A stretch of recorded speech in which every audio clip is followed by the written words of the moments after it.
सरोवर नासिक के दर्शन करते हुए हम पहुंचते हैं राम सेज पर्वत। इस क्षेत्र में कांटे नहीं पाए जाते हैं। यहाँ की घास मखमली होती है।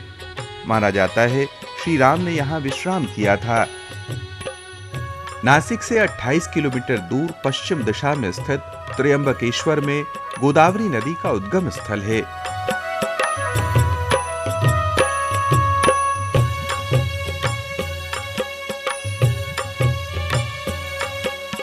माना जाता है यहाँ श्री राम ने कुश से दशरथ जी का श्राद्ध किया था।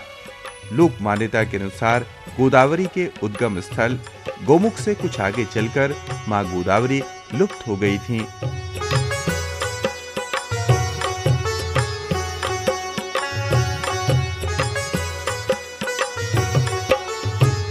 श्री राम ने अपने बाण चलाकर यहां से मां को पुनः प्रकट किया था। पंचवटी प्रवास के दौरान श्री राम आसपास के क्षेत्रों में घूमते रहते थे। रामेश्वर पाटौदा में इसी क्रम में उन्होंने शिव जी की उपासना की थी।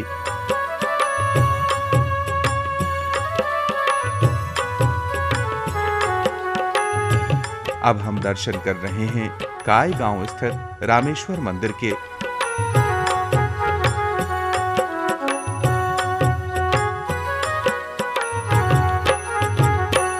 सीता हरण में रावण को अपनी सहायता पहुंचाने वाला मारीच श्री राम से डरकर कई स्थानों पर छिपता फिर रहा था। शिव जी की कृपा से रघुनंदन को मारीच को ढूंढने में सिद्धता प्राप्त हुई। इसी स्मृति में स्थापित है सिद्धेश्वर मंदिर। लोक मान्यता के अनुसार श्री राम के बाण से मृत मारीच का धड़ यहीं गिरा था। मारीच वध के पश्चात उसका सिर जहां गिरा था वो स्थान कहलाया टोक गांव। मराठी में टोक का अर्थ है सिर। मारीच को मारने के बाद श्री राम ने गोदावरी तथा प्रवरा नदी के संगम पर एक घट स्थापित कर शिव जी की पूजा की थी।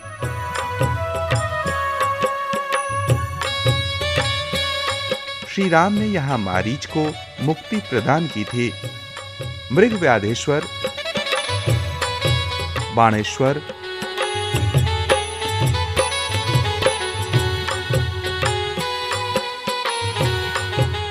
प्रभु से जुड़े आए हैं।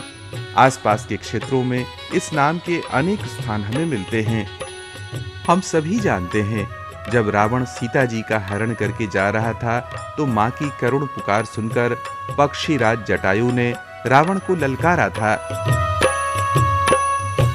दर्शन कीजिए उस पावन सर्व तीर्थ के जहां श्री राम ने जटायु जी का अंतिम संस्कार किया था।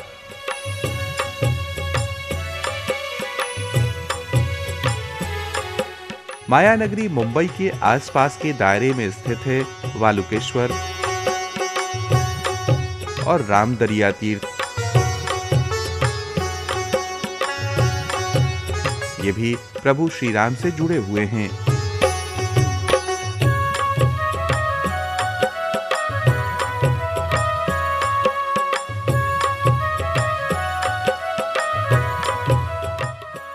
देवस्थानम शिरूर, रामेश्वर सातौड़ा,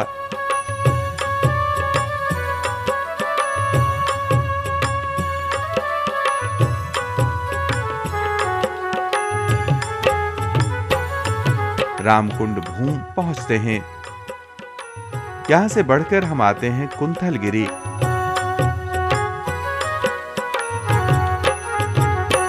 दंडकारण्य में घूमते हुए श्री राम यहां आए थे।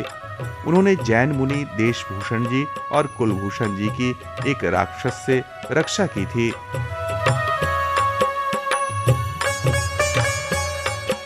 श्री राम जब सीता जी के वियोग में घूम रहे थे तो उनकी दशा अत्यंत करुण थी।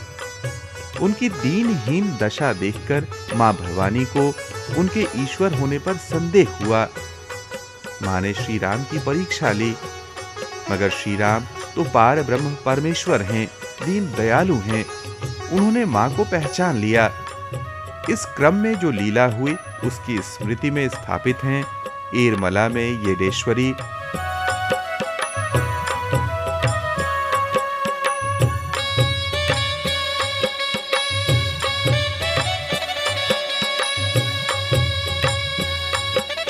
येडसी में रामलिंग,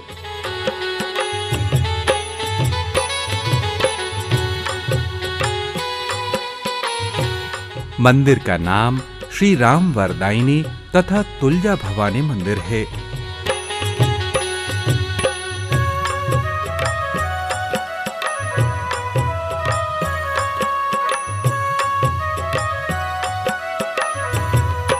और घाटशिला मंदिर।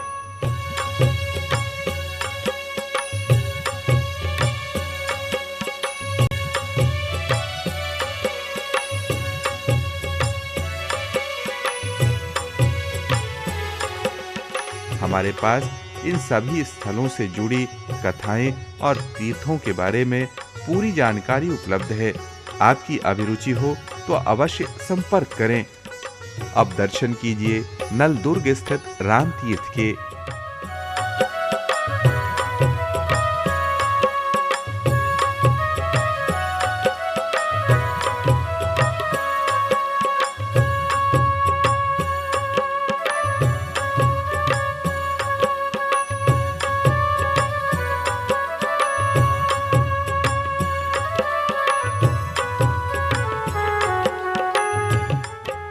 यहां से किनगांव, आलमेल,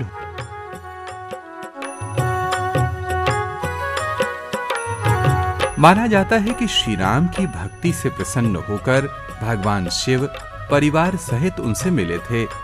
इसीलिए राम तीर्थ में पूरा शिव परिवार विराजमान है।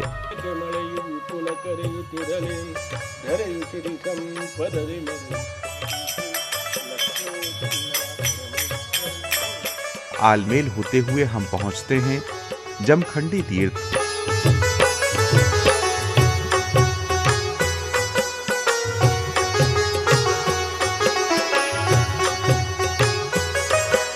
इन सभी स्थानों पर देवों के देव महादेव जी के मंदिर स्थापित हैं। रामदुर्ग से 16 किलोमीटर दूर अवस्थित है ये गुफा। इसे अयोमुखी राक्षसी की गुफा माना जाता है। शूर्पनखा की तरह ये राक्षसी भी अपने उद्दंड व्यवहार के कारण लक्ष्मण जी से दंडित हुई थी। यहां से आगे चलकर हम पहुंचते हैं कबंध आश्रम। दर्शन कीजिए राक्षस कबंध के। स्थानीय लोग इस स्थान को राक्षसों का मंदिर मानते हैं। रामदुर्ग से 14 किलोमीटर उत्तर गुन्नगा गांव के पास सुरेबान में स्थित है मां शबरी का आश्रम। मां शबरी की पूजा यहाँ वन शंकरी, आदि शक्ति, शाकंभरी के रूप में की जाती है। मां के आश्रम के आसपास बेर के बगीचे आज भी लगे हुए हैं। ये बड़े मीठे होते हैं। आप भी भाव रूप में मां का प्रसाद ग्रहण कीजिए। आपको अब दर्शन हो रहे हैं रामायण प्रसिद्ध स्थल पंपासर के। सरोवर के किनारे मंदिरों की कतार लगी हुई है। दर्शन कीजिए उस पावन स्थल के जहां पहली बार प्रभु श्री राम और भक्त हनुमान का मिलन हुआ था।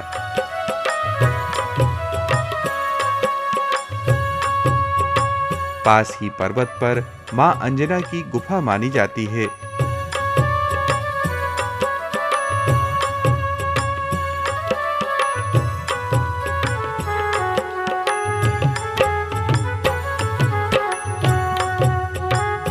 हनुमान जी की मां अंजना जी का मंदिर स्थापित है। यह है ऋष्यमूक पर्वत। इसी पहाड़ी की एक गुफा में अपने बलशाली भाई बाली से अपमानित होकर सुग्रीव रहते थे। यहीं पर हनुमान जी ने प्रभु श्री राम और वानर राज सुग्रीव की भेंट कराई थी। बाली सुग्रीव का युद्ध तुंगभद्रा नदी के इसी तट पर हुआ था। वृक्षों की ओट से श्री राम ने बाली का वध यहीं किया था। वर्तमान अनागोंडी गांव को ही प्राचीन किष्किंधा माना जाता है। वाल्मीकि रामायण के अनुसार बताए गए स्थानों के भौगोलिक विवरण से ये चिन्ह आज भी मिलते हैं।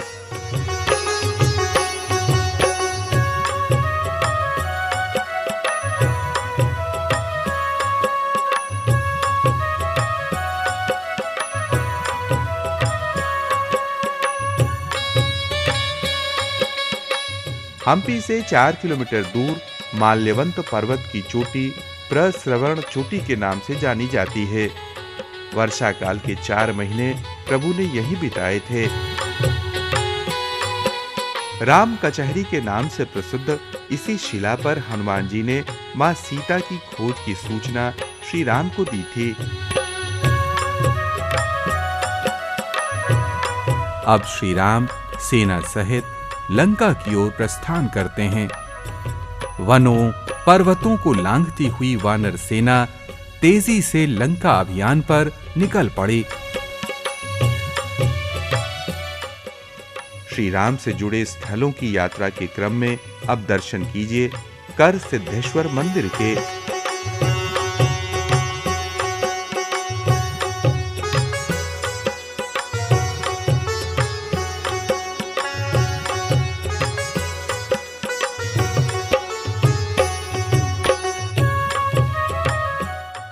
हाल रामेश्वर,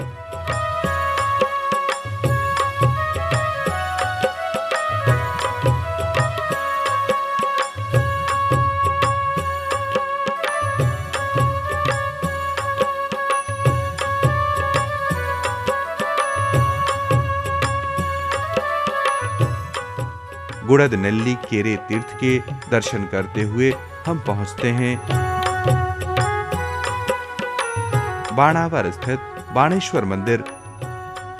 माना जाता है स्थानीय भूमि के प्रभाव से यहाँ लक्ष्मण जी ने भैया राम के धनुष बाण लेकर चलने से मना कर दिया था। यह है मनकत्तूर।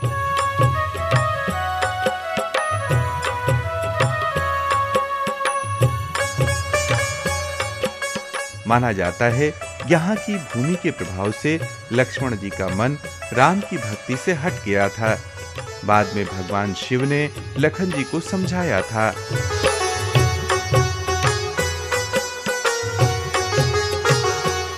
रामनाथपुर में रामेश्वर और लक्ष्मणेश्वर मंदिरों का दर्शन करते हुए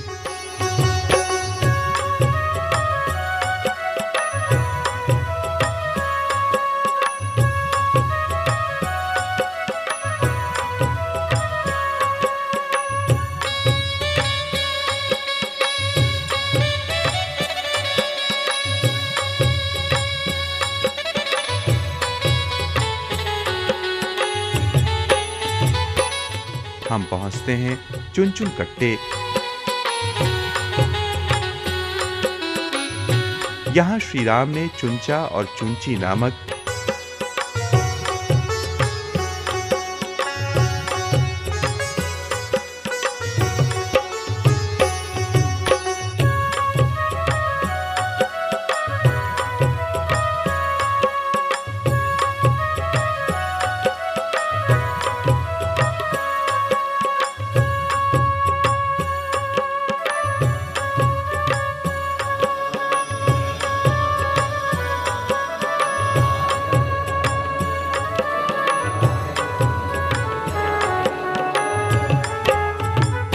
इस शहर का मूल नाम त्रिशिरापल्ली है। माना जाता है रावण के भाई त्रिशिरा ने ये नगरी बसाई थी। अब आपको दर्शन हो रहे हैं शिव मंदिर पाप नाशम के। यहाँ 108 शिवलिंग स्थापित किए गए हैं।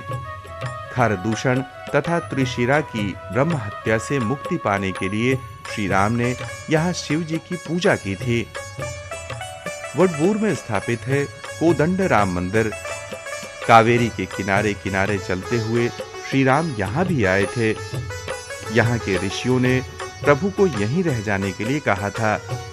बाद में श्री राम ने उन्हें अपना एक विग्रह दिया। ये विग्रह इतना सुंदर था कि ऋषि मोहित हो गए और उन्होंने श्री राम को प्रसन्नता पूर्वक आगे की यात्रा पर विदा किया। अपने 14 वर्षों के वनवास काल में प्रभु श्री राम ने अनेक स्थानों पर अपने पिता दशरथ जी का श्राद्ध किया। इन्हीं में से एक है त्रिवारूर से 3 किलोमीटर दूर गया करई। दर्शन कीजिए राम स्वामी मंदिर के। यहाँ से बढ़कर हम पहुँचते हैं तिले विलागम स्थित वीर कोदंड राम मंदिर। श्री राम जब इस स्थान से लंका अभियान के लिए जा रहे थे तो रावण के प्रति उनके मन में गहरा आक्रोश था। इसी आक्रोश के दर्शन हमें प्रभु के विग्रह में होते हैं।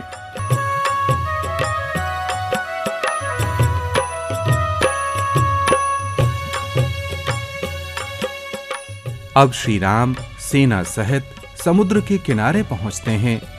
इसी ऊंचे टीले से उन्होंने प्रथम बार समुद्र का दृश्य देखा था।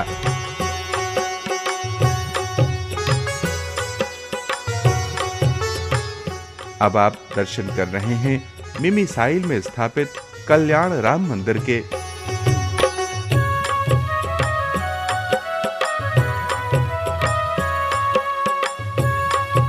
त्रेता युग में श्री राम ने ऋषियों के आग्रह पर योग बल से अपने विवाह का दृश्य दिखाया था। शिव मंदिर मुत्तुकोंडा,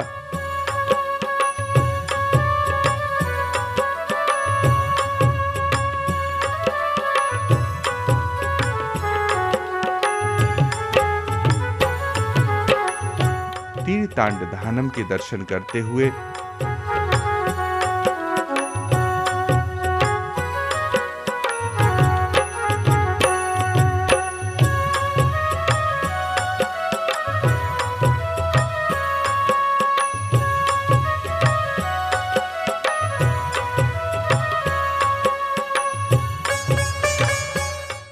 हम पहुंचते हैं ताप विनाशन विनायक मंदिर। यहाँ प्रभु श्री राम ने गणेश जी की उपासना की थी। विघ्न विनायक ने उन्हें विजयी होने का आशीर्वाद दिया था।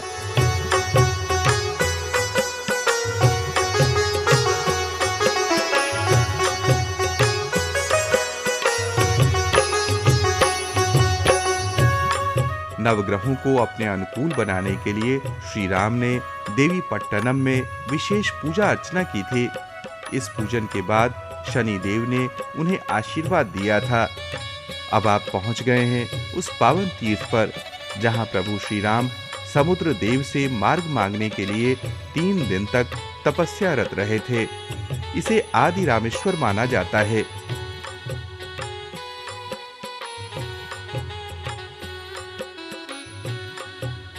समुद्र देव ने यही प्रकट होकर पुल बनाने का उपाय बताया था। यह है छेदु करई। छेदु अर्थात सेतु और करई अर्थात कोना। विशाल सागर पर पुल बनाने के लिए आधारशिला यहीं रखी गई थी। प्राचीन सेतु के अवशेष आप भी देख सकते हैं। सामान्यतः सागर के पास मीठे जल का अभाव होता है। श्री राम ने यहाँ बाण चलाकर धरती के गर्भ से मीठे जल का स्रोत निकाला था। त्रेता युग में राम सेना दल की प्यास बुझाने वाला ये स्रोत आज भी कुएं के रूप में मौजूद है।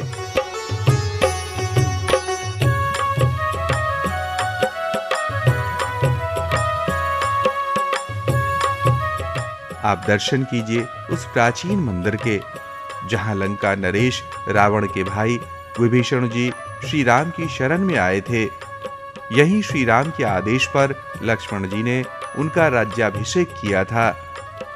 यह है गंधमादन पर्वत पर स्थित राम झरोखा। इसी पहाड़ी पर खड़े होकर कभी श्री राम समुद्र का दर्शन करते थे। अब आप पहुंच चुके हैं अग्नि तीर्थ। यहाँ स्नान करने के बाद ही रामेश्वरम मंदिर में दर्शन के लिए जाने का चलन है। बड़े भाग्यवान हैं आप जो प्रभु से जुड़े पावन तीर्थों के दर्शन करते हुए जगत प्रसिद्ध रामेश्वरम तीर्थ तक पहुंच गए हैं। देवों के देव महादेव के 12 ज्योतिर्लिंगों में से एक यहाँ विराजमान हैं। मंदिर परिसर में जल के 22 कुंड हैं। सभी का स्वाद और तापमान अलग अलग है। ये मंदिर दुनिया के विशालतम मंदिरों में से एक माना जाता है।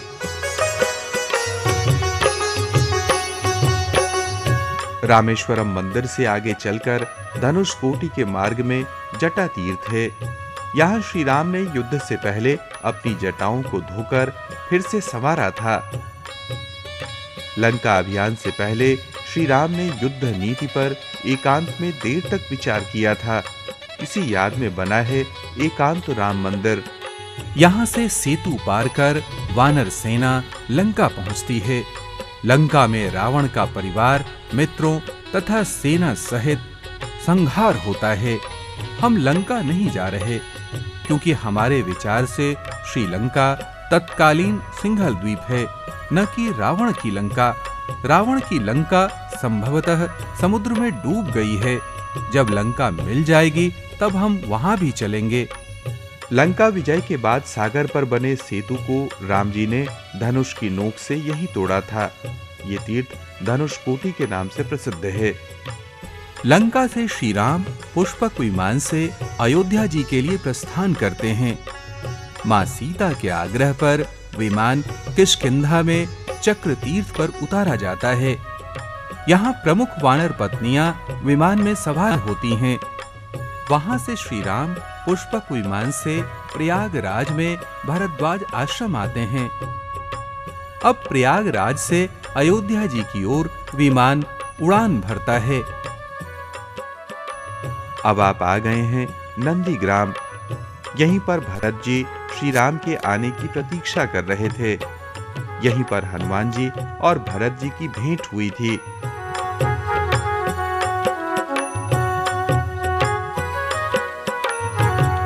अयोध्या वासियों को श्री राम के पुष्पक विमान के दर्शन सबसे पहले इसी स्थान पर हुए थे।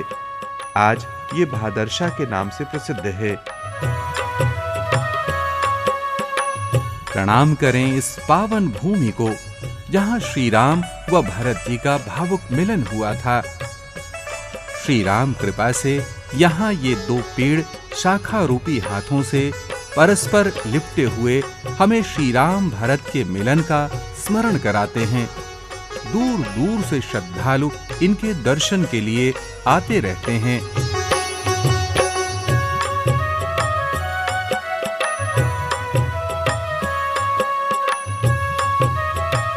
अयोध्या जी के पास इसी कुंड में श्री राम, लक्ष्मण जी, भरत जी और शत्रुघ्न जी ने अपनी जटाएं साफ करवाई थीं।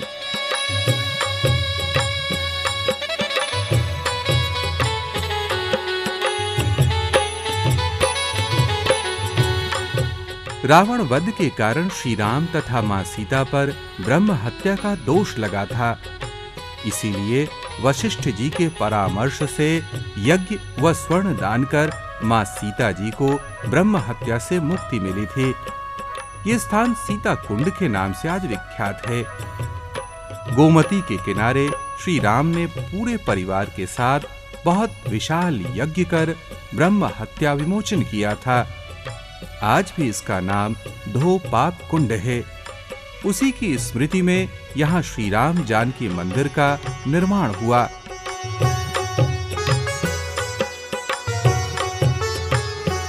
बहुत लंबी यात्रा कर हम अयोध्या जी पहुंच गए हैं। आइए राम की नगरिया अयोध्या जी के पुनः दर्शन कर लें। बड़ा स्थान श्री राम जन्मभूमि, कनक भवन, छोटी देवकाली, काले राम मंदिर, नागेश्वर नाथ मंदिर, ये सभी अयोध्या जी रूपी मुकुट में मणियों के समान हैं। अब विदाई की वेला है। अपने अपने घर जाने से पूर्व आइए सरयू जी में एक बार और स्नान का पुण्य प्राप्त करें। भाइयों और बहनों, अभी हमने भाव रूप में यात्रा की, नदियों में मानसिक स्नान किए तथा संतों के आश्रमों को प्रणाम किया। आइए संकल्प करें कि श्री सीताराम जी के पावन चरण रज से अंकित भूमि के हम प्रत्यक्ष दर्शन भी करेंगे। हमारी कार्यक्रम रूपी यात्रा अब संपन्न होती है। अनेक तीर्थों के आपने दर्शन किए।